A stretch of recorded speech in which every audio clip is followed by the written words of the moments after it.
El libro de los Hechos es el único considerado como histórico dentro del Nuevo Testamento. Es denominado también como Hechos de los Apóstoles, ya que los discípulos continúan con el ministerio que les encomendó Jesús. O también como Hechos del Espíritu Santo, debido a que la tercera persona de la Trinidad fortalece de manera permanente a los cristianos y por ende a la Iglesia. Cabe recalcar que este libro es la continuación directa de lo que se narra en los Evangelios, los cuales se enfocan en la obra y ministerio terrenal de Jesucristo.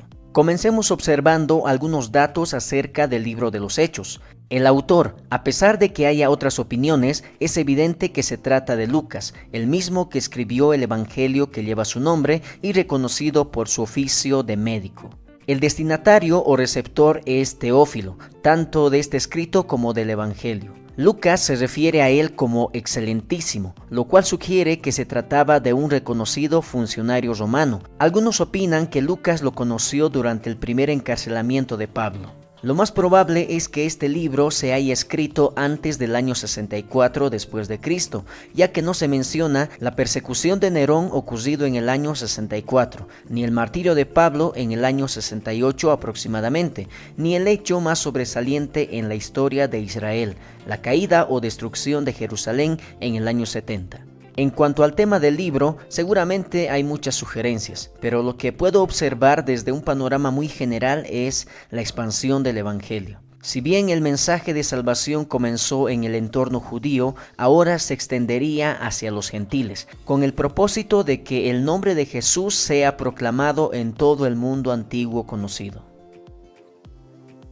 En cuanto al contexto del libro, toda aquella región estaba dominada por una cultura grecorromana, es decir, una fusión entre Grecia y Roma. Alrededor del año 300 a.C., Grecia, a la cabeza de Alejandro Magno, conquistó al imperio persa, pero en el año 146 a.C., los romanos derrocaron a los griegos, de manera que en el Nuevo Testamento se observa al pueblo de Israel bajo el poderío de Roma. Dicho sea de paso, la crucifixión de Jesús ocurrió alrededor del año 30 y los acontecimientos narrados en Hechos abarca un periodo de 30 años aproximadamente hasta llegar más o menos al año 60 después de Cristo. En cuestión de fechas, pueden variar según el autor que estás leyendo. Por ese motivo, las que coloco aquí no son la última palabra, sino solo una guía. Como dato extra, la cultura griega influyó tanto en la romana que su idioma se volvió parte de la vida cotidiana de ese entonces. Por tal motivo, tiene sentido que el Nuevo Testamento haya sido escrito en idioma griego. Ahora sí, vamos a introducirnos de lleno en el contenido del libro de los Hechos, que al ser un libro extenso de 28 capítulos, vamos a dividirlo en 6 secciones para un mejor estudio. Comencemos con la primera sección. Cada sección se desarrolla con un enfoque diferente. En este caso, la primera se concentra en la ciudad de Jerusalén. A la par, podemos dividir esta sección en 2 puntos. Lo primero que vemos es la manifestación de poder y milagros. Recordemos que en los Evangelios, Jesucristo inició su ministerio terrenal a partir de sus 30 años. El mismo abarcaría un tiempo de 3 a 3 años y medio. Ahora bien, después de su resurrección, Jesús estuvo 40 días con sus discípulos y otras personas más entre hombres y mujeres, hablándoles acerca del reino de Dios y con la orden de esperar en Jerusalén hasta recibir la promesa del Padre, es decir, el Espíritu Santo. En otras palabras, cuando viniere la tercera persona de la Trinidad, ellos recibirían poder para testificar valerosamente de Jesús, no solo en Jerusalén, sino también en Judea, Samaria y hasta lo último de la tierra. Posterior a estas palabras, Jesús asciende al cielo, con la promesa de que algún día volverá, conforme a lo mencionado por 2 ángeles que se les aparecieron a los discípulos. Luego de presenciar este suceso, los discípulos vuelven a Jerusalén y se reúnen para tomar una decisión de suma importancia: ¿quién reemplazaría a Judas Iscariote? Recordemos que fue él quien traicionó a Jesús por 30 piezas de plata y posteriormente se suicidó. Ahora bien, para formar parte del grupo de apóstoles, el elegido tenía que cumplir ciertos requisitos. Haber estado con los discípulos durante el ministerio de Jesús, es decir, desde el bautismo de Juan hasta su ascensión, y ser testigo ocular de la resurrección de Cristo. Por otro lado, frente a la necesidad de completar el número de discípulos a 12, se eligió a Matías. Lo curioso es que no se lo vuelve a mencionar en lo que resta del Nuevo Testamento. Dicho esto, nos encontramos con un evento que cambió por completo el rumbo de la historia. Hablamos del nacimiento de la iglesia, la misma que Jesús ya había anunciado con anterioridad. Sobre esta roca edificaré mi iglesia. Todo inicia con la venida del Espíritu Santo, aunque yo prefiero llamarlo descenso permanente, ya que la tercera persona de la Trinidad siempre venía de manera constante sobre la vida de las personas, aunque con el detalle de que también se podía ir. Sin embargo, ahora tendría su morada permanente en la vida de todo aquel que creía en Jesús. Su descenso se haría manifiesto en el día de Pentecostés, una de las 3 fiestas religiosas más importantes para Israel. Pentecostés implicaba 50 días después de la festividad de la Pascua. Todos los que estaban allí reunidos fueron testigos de las señales que acompañaron este evento, tales como un viento que sopló de manera repentina, pequeñas llamas de fuego asentadas sobre sus cabezas y lenguas o idiomas que la gente congregada podía comprender con claridad, y por eso se sorprendieron.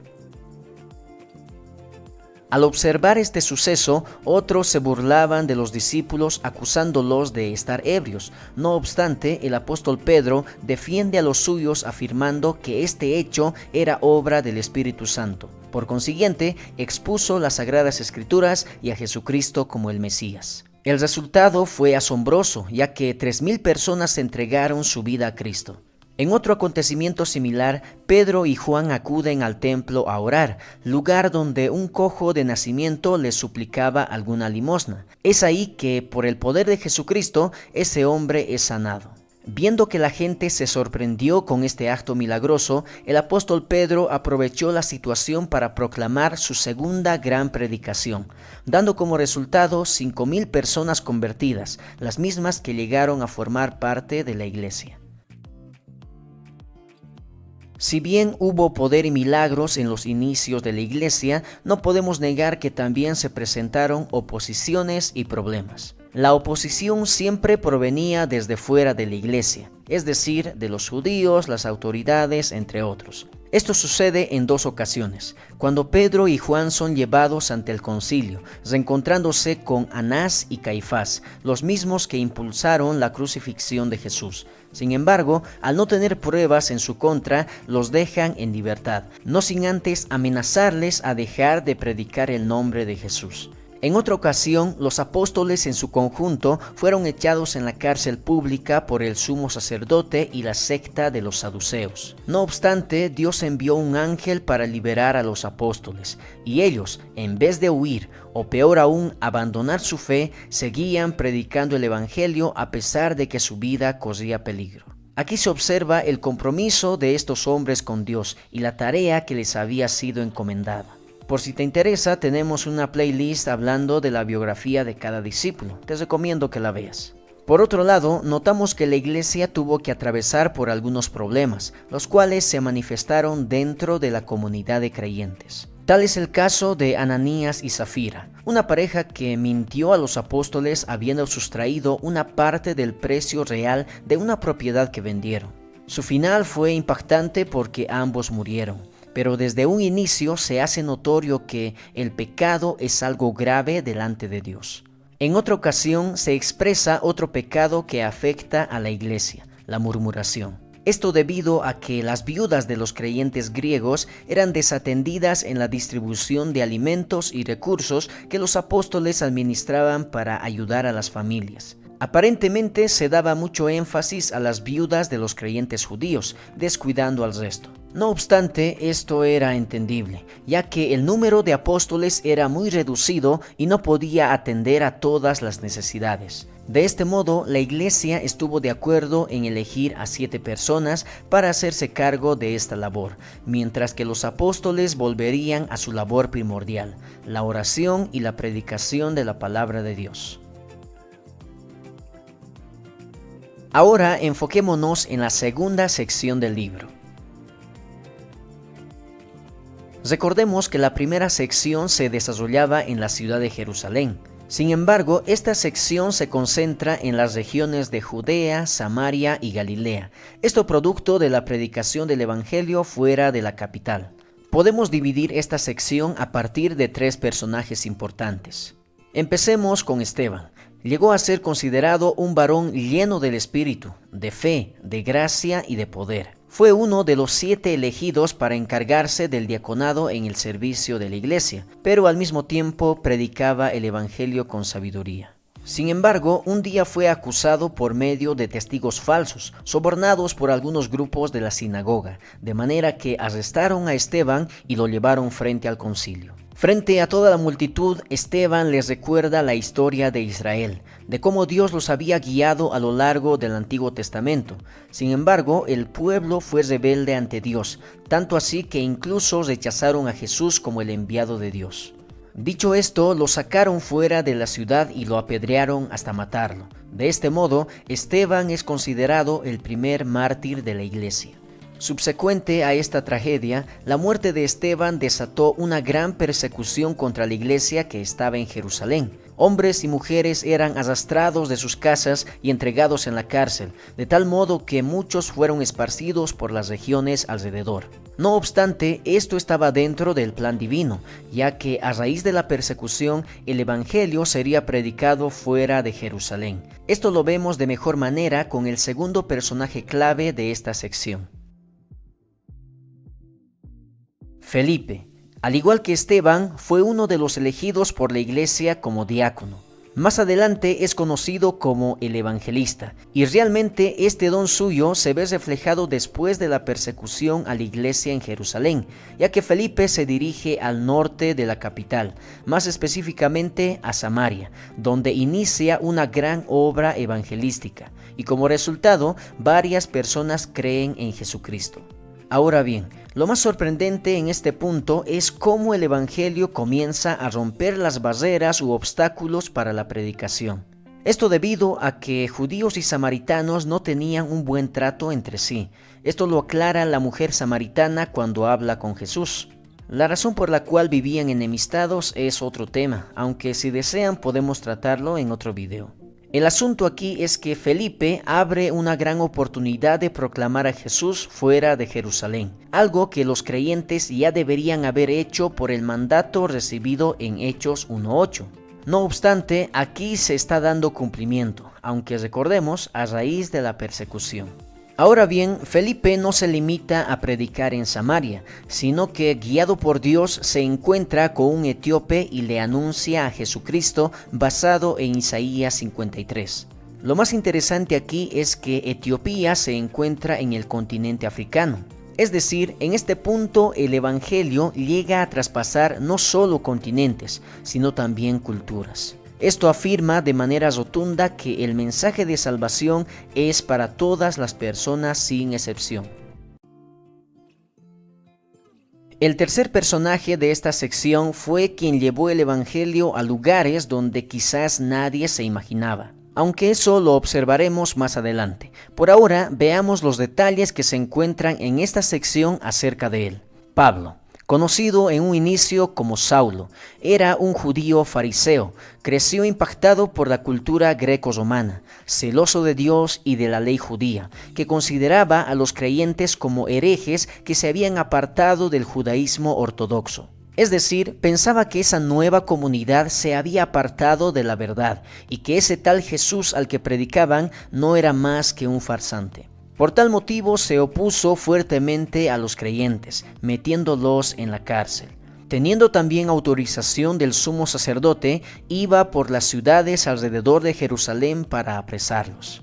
Todo esto cambió cuando tuvo su encuentro con el mismo Jesús cuando iba de camino a Damasco para buscar a más creyentes. Una luz del cielo lo dejó ciego después de entablar una conversación con Cristo, donde se menciona que Pablo sería un instrumento escogido por Dios para llevar el mensaje de salvación a los gentiles. Posteriormente, un creyente llamado Ananías lo ayuda a recobrar la vista, e inmediatamente Pablo inicia su ministerio predicando de Jesús en Damasco. Al principio le fue difícil porque las personas no creían que el perseguidor de los cristianos ahora era uno de ellos. pero al mismo tiempo le costó relacionarse con los creyentes y apóstoles, porque seguramente creían que era una estrategia suya para luego apresarlos. No obstante, con la ayuda de Bernabé pudo continuar con su ministerio. Por cierto, te dejo aquí un video de la biografía de Bernabé para que entiendas mejor esta parte del libro. Continuemos ahora con la tercera sección de Hechos. Esta sección tiene un enfoque particular en los gentiles, y para entenderlo mejor lo veremos en base a 3 ciudades. La primera es Cesarea. En esta ciudad conocemos al centurión de una compañía romana, Cornelio. Este hombre era temeroso de Dios y oraba de manera continua. Cierto día Dios le habló por medio de una visión, diciéndole que mande a llamar a Pedro. A la par, el apóstol recibe una visión de parte de Dios, donde del cielo ve bajar un lienzo gigante, en el cual había todo tipo de animales que Pedro, como judío, reconocía que eran impuros. Sin embargo, tras la triple repetición de Dios, mata y come, quería enseñarle algo que descubriría después. Posteriormente, Pedro recibe la visita de los hombres enviados por Cornelio, y al día siguiente se dispuso a ir con ellos.